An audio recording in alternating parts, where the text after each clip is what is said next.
Bulletin में आज बात करेंगे वज़ीर-ए-आज़म और वफाकी वज़रा की मीडिया ब्रीफिंग के हवाले से, लेकिन सबसे पहले आपको बताएंगे कोरोना के मरीजों से भरे अस्पतालों के फजले ने कोरोना के फैलाव के खतरे की घंटी बजा दी है। मुल्क के सिर्फ गिनती के अस्पताल फजले को इंतहाई दर्जा हरारत पर तल्फ करने की सलाहियत से लेस हैं। बेशतर अस्पताल फजले को रिवायती अंदाज में ठिकाने लगा रहे हैं। कराची के जिना और सिविल अस्पताल के अलावा बेशतर अस्पतालों का फजला गटर बागीचा में फेंका जा रहा है। पिम्स अस्पताल का फजला खुली फजा में मौजूद है। 50 फुट के फासले पर प्राइमरी स्कूल बना हुआ है। लाहौर के मेयो अस्पताल में इंसिनरेटर मौजूद। जिना, गंगाराम और लेडी वेल्डन अस्पताल अपना फजला प्राइवेट कंपनी को देने पर मजबूर। क्वेटा के सिविल अस्पताल में कोई इंसिनरेटर मौजूद नहीं। बोलान अस्पताल का इंसिनरेटर है मगर फ़आल नहीं।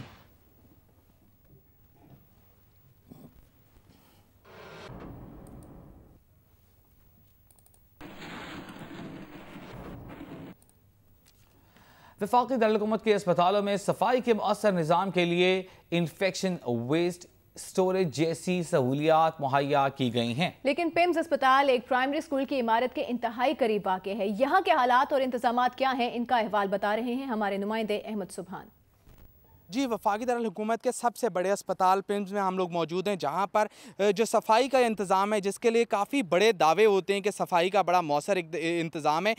सफाई तो होती है वार्ड्स में, लेकिन वो जहां पर सामान लाया जाता है तो वो आपको मेरे कैमरामैन रिजवान शाह दिखा सकते हैं कि बाहर ओपन एयर में ला के इसको रख दिया गया है। ये कब से पड़ा है, इसका ओन करने के लिए यहाँ पर कोई मौजूद नहीं है। गेट्स के कंपाउंड दिखाई दे रहे हैं, वहाँ पर भी सामान पड़ा है। इसी के साथ हमारे लेफ़्ट पे इस वक्त इन्फेक्शन वेस्ट स्टोरेज का ये पूरा सिस्टम है, जहां पर तमाम तर जो सामान ला के तल्फ किया जाना होता है वो यहां पर लाया जाता है। सबसे हैरान कुन जो यहां पर चीज़ है कि बिल्कुल इसके करीब 50 फुट के फासले पे इस्लामाबाद मॉडल स्कूल क्लास 1 से 5 तक का पिम्स का जो ब्रांच है G83 इस्लामाबाद की, वो बिल्कुल करीब है। कोरोना के जो वार्ड का सामान है वो एक सेपरेट मैकेनिज़्म है, उसके लिए डेडिकेटेड स्टाफ है जो कि PPE किट मुकम्मल पहन के उसको अलहदा एरिया में लेके जाया जाता है, जहाँ जाने की ना हमें इजाज़त दी गई ना ही किसी आम शहरी को इजाज़त है। सिर्फ मखसूस अमला जा सकते हैं और वो वहाँ पर जाके तमाम तर उस सामान को तल्फ कर दिया जाता है। कराची में तिब्बी फजले को ठिकाने लगाने के लिए सरकारी और निजी अस्पतालों में क्या इंतजामात हैं और हुकूमती सतह पर इस वक्त क्या इकदाम किए गए हैं, बता रहे हैं जियो न्यूज़ के नुमाइंदे खावर खान।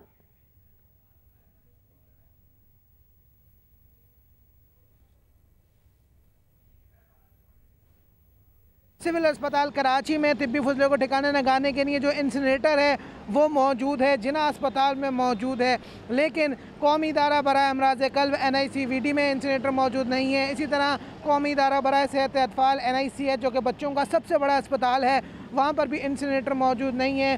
सिंध गवर्नमेंट चिल्ड्रन अस्पताल में भी इंसिनरेटर मौजूद नहीं है।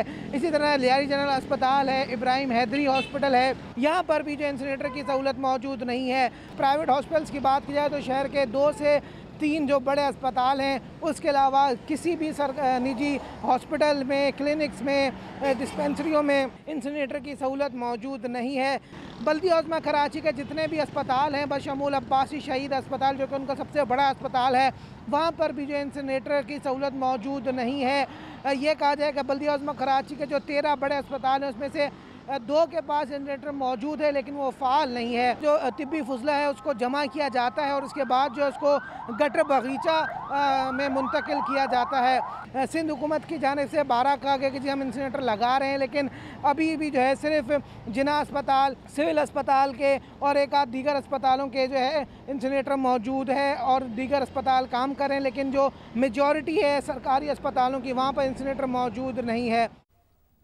लाहौर में कोरोना मरीजों के तिब्बी फजलात और डॉक्टर समेत दीगर पैरामेडिकल स्टाफ के इस्तेमाल शुदा किट्स को बैनुल-अक़वामी तरीक़े-ए-कार के मुताबिक ज़ाया किया जा रहा है और इस अमर को यकीनी बनाया जा रहा है कि तिब्बी फजला के ज़िया से कब्ल उनके करीब भी कोई ना जाए। अमीन हफीज़ की रिपोर्ट देखिए।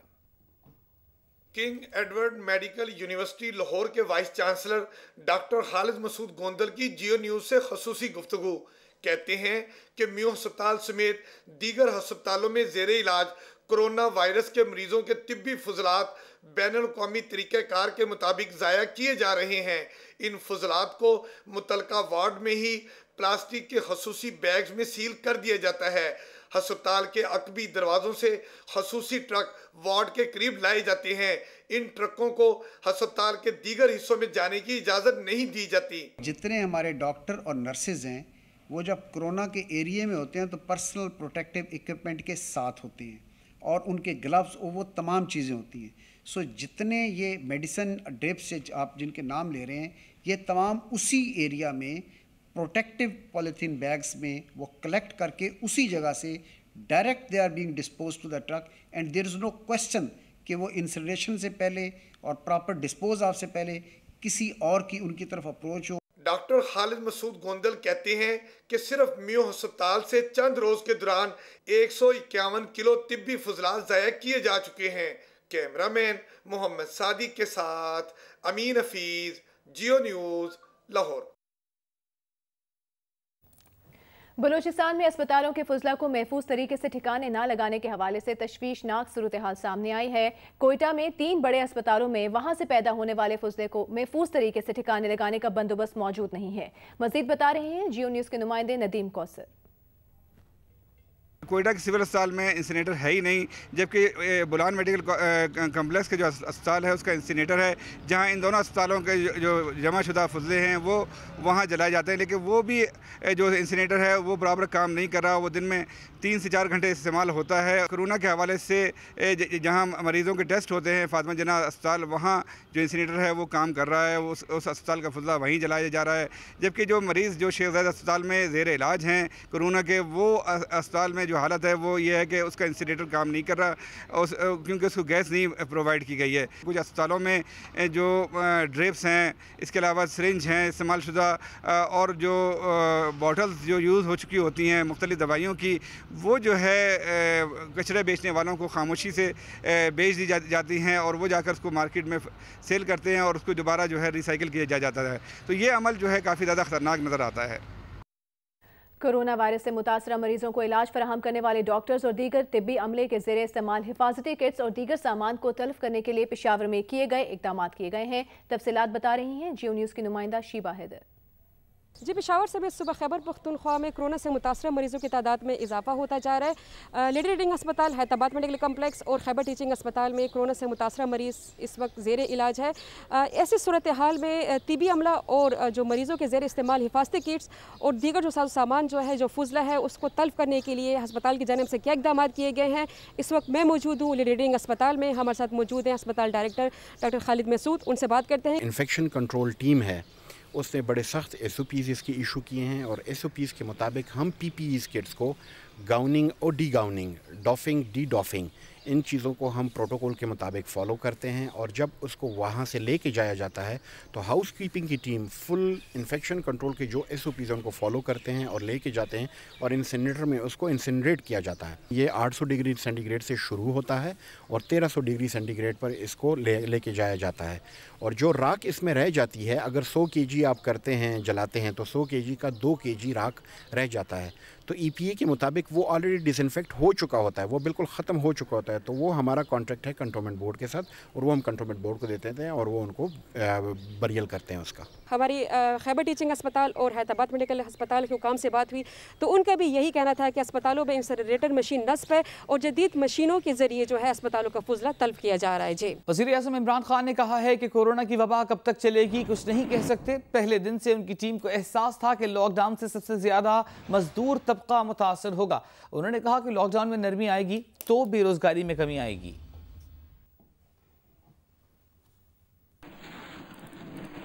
कोई भी नहीं कह सकता कि ये कितनी देर तक चलेगा, 6 महीने चलेगी, साल। मेरी टीम को पूरी तरह एहसास है कि जो दिहाड़ीदार और जो हमारे मज़दूर, कि जब लॉकडाउन होगा तो ये सबसे ज़्यादा मुतासर ये तबका होगा। तो उसके लिए पहले तो हमने ये इमरजेंसी एहसास प्रोग्राम किया। कोई इम्तियाज़ नहीं किया गया कि कोई पॉलिटिकल कंसिडरेशंस नहीं थे, सिर्फ़ और सिर्फ देखा गया डेटा के तहत कि कौन गरीब तबका था, उनको पैसे पहुँचाए गए। सिंध के सूबे को सबसे ज़्यादा पैसे गए एहसास प्रोग्राम से।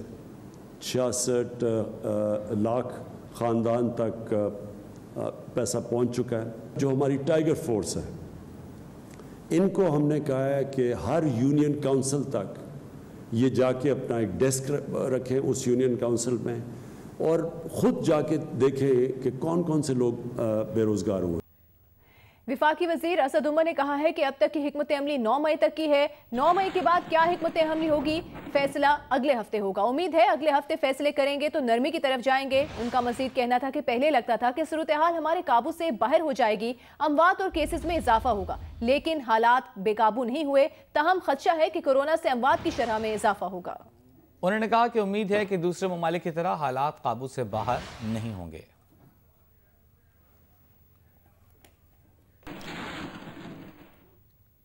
शहबाज शरीफ ने नवाज शरीफ के वारंट गिरफ्तारी के इजरा की शदीद मजम्मत की है। कहा है कि नवाज शरीफ अदालती हुक्म के तहत बैरून मुल्क इलाज के लिए गए हैं। नैब का इकदाम कानून की खुली तौहीन और अदालती अहकामात की सरासर खिलाफ वर्जी है। नवाज शरीफ जेरे इलाज है। नैब का इकदाम सरासर बदनीयती है। इमरान खान पूरी कौम को अपने सियासी इंतकाम की भेंट चढ़ा रहे हैं।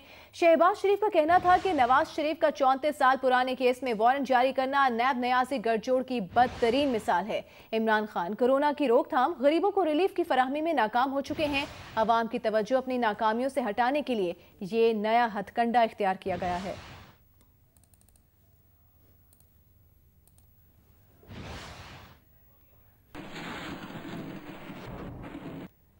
वज़ीर आज़म की प्रेस सेक्रेटरी शाहिरा शाहिद को प्रिंसिपल इंफॉर्मेशन ऑफिसर तैनात कर दिया गया है। शाहिरा शाहिद की तैनाती का नोटिफिकेशन जारी हो चुका है। PIO ताहिर हसन का तबादला करके उन्हें DG साइबर विंग तैनात कर दिया गया है।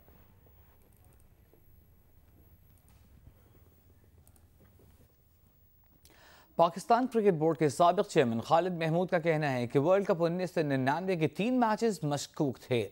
बांग्लादेश के हाथों शिकस्त, भारत और फिर फाइनल में ऑस्ट्रेलिया के सामने नाकामी भी मशकूक थी। तीनों मैचेस फेयर नहीं खेले गए।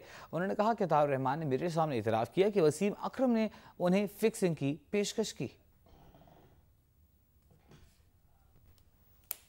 जियो न्यूज से बात करते हुए साबिक चेयरमैन PCB खालिद महमूद ने इंकशाफ किया है कि अगर अताउर रहमान अदालत में अपना हलफिया बयान तब्दील ना करते तो वसीम अकरम पर भी पाबंदी लग सकती थी। उन्होंने शक का इजहार किया है कि अताउर रहमान ने वसीम अकरम के दबाव में आकर बयान बदला। अताउर रहमान का केस बड़ा कुछ अनोखा सा ही लगता है मुझे कि उन्होंने खुद एक हलफिया बयान अदालत में पेश किया, जिसमें उन्होंने कहा था कि जी मुझे वसीम अकरम ने किसी मैच का हवाला है, वो मैच मुझे याद नहीं है, कहा था कि अतात तुम्हें पैसों की ज़रूरत है। मैंने कहा जी हाँ मुझे ज़रूरत है, तो पर ऐसे करो जैसे मैं कहता हूँ वैसे बॉलिंग करना, कुछ ज़्यादा ज़ोर वगैरह ना लगाना और तुम्हें 2-3 लाख मैं दिलवा दूँगा। तो ये उनका एफिडेविट मौजूद था, बड़ी वाज़ेह गवाही थी कि वो मेरे साथ राब्ते में आए, उन्होंने ये सारी बात की। तो मैंने उनकी हौसला अफजाई की कि आप ये सारी बात जो है कमीशन के सामने बयान करें, और बड़ा उनका हौसला बढ़ा के भेजा।